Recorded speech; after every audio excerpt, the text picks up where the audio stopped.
Factorisation जो है, या आपने फैक्टराइजेशन का जब भी क्वेश्चन सॉल्व करना है तो उसके लिए सबसे इम्पॉर्टेंट जो बात है, सबसे ज़रूरी जो बात आपने मद्देनज़र रखनी होती है वो ये है कि इक्वेशन जिस शक्ल में भी दी गई हो, जिस टाइप में भी दी गई हो, सबसे पहले आपने उसको उसकी स्टैंडर्ड फॉर्म के अंदर कन्वर्ट कर लेना है। सबसे पहले आपने उसको उसकी म्यारी शक्ल के अंदर तब्दील कर लेना है। जब आप उसको म्यारी शक्ल के अंदर तब्दील करेंगे तो फिर आप उसके बाद जो है उसको सॉल्व कर सकते हैं। फैक्टराइजेशन तज्ज़ी के ज़रिए एक क्वेश्चन जो है वो सॉल्व करते हैं। ये हमारे पास इक्वेशन है, क्वाड्रेटिक इक्वेशन है, क्योंकि x की जो वैल्यू है, वेरिएबल की जो पार है वो मैक्सिमम यहाँ पे 2 है, और ये हमारे पास क्वाड्रेटिक इक्वेशन यानी दो दर्जी मुसावात है। अब हमने करना ये है कि इसको सबसे पहले, जैसा कि मैंने आपको बताया, कि आपने इसको म्यारी शक्ल के अंदर तब्दील कर लेना है। म्यारी शक्ल के अंदर जब आपने तब्दील करना है तो तमाम वैल्यूज़ आपको इक्वेशन के एक ही जानब लेके जानी पड़ेंगी। तो आप इसको इस तरीके से करेंगे, 3x² - 6x, x जो है पॉजिटिव, इसको जब इक्वेशन के दूसरी जानब लेके आएंगे नेगेटिव हो जाएगा, और 20 भी नेगेटिव हो जाएगा, = 0।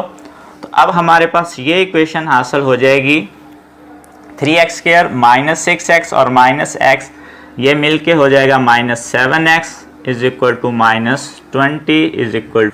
-20 अब ये देखें, ये हमारे पास सेम वही इसकी जो है वो शेप बन गई है जो कि हमारे पास क्वाड्रेटिक इक्वेशन की जो है वो म्यारी शक्ल थी, जैसे कि ax² + bx + c।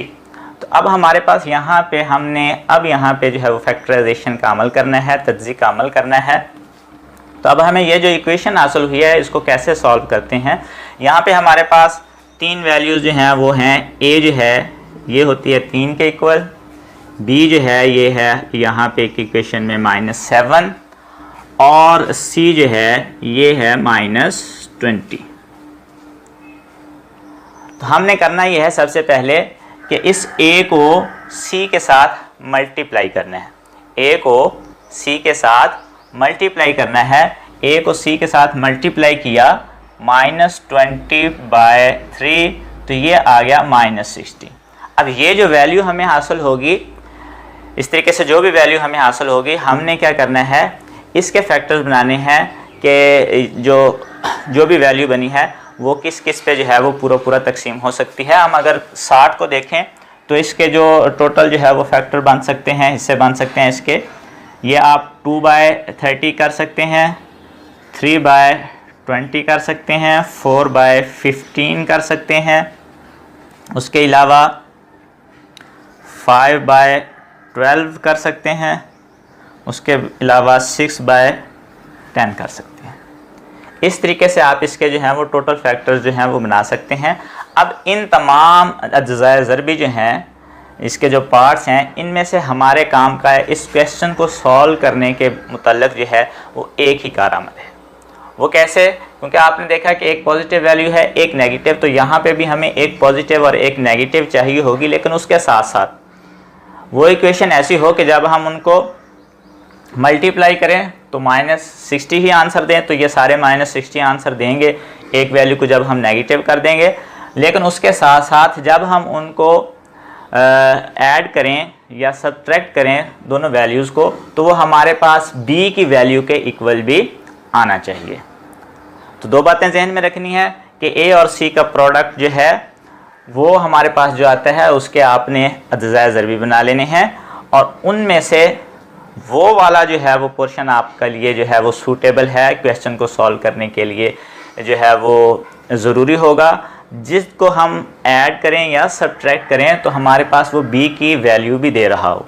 तो यहाँ पे देखें, 30 को में 2 जो है वो ऐड करें तो 32 होता है, माइनस करें तो 28 होता है, तो इसके साथ इसका ताल्लुक़ नहीं है। इसी तरीके से ये 23 बन जाएगा या 17 बन जाएगा, इसका भी ताल्लुक़ नहीं है। 15 और 4 जो है 19 बनेगा या 11 बनेगा, इसके साथ भी इसका ताल्लुक़ नहीं। अब हमारा इन तमाम में से जो सूटेबल है वो ये है 12 और 5।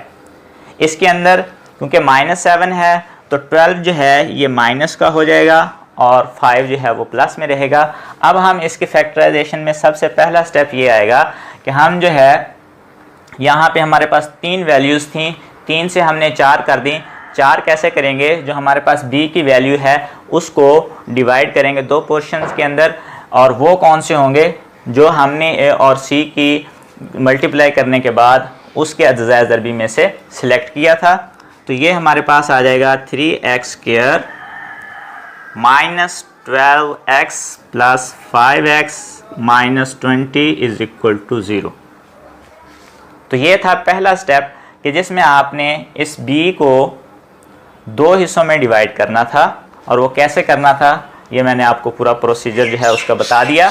अब जो है जस्ट बहुत सिंपल अगला काम है कि यहाँ पे जब आपके पास 4 वैल्यूज़ जो हैं वो आ गई हैं, तो आपने जो है उनमें से दो में से कॉमन ले लेनी है चीज़ें, जो इनमें से मुश्तरक आ रहा है इन 2 वैल्यूज़ में से कॉमन देखेंगे और इन 2 वैल्यू में से अलग से कॉमन देखेंगे। इन 2 वैल्यूज़ में देखें तो 3x कॉमन आ रहा है, बाकी हमारे पास बच जाएगा x माइनस 4, यहाँ पे प्लस 5 कॉमन आएगा और बाकी बच जाएगा x minus 4 is equal to 0।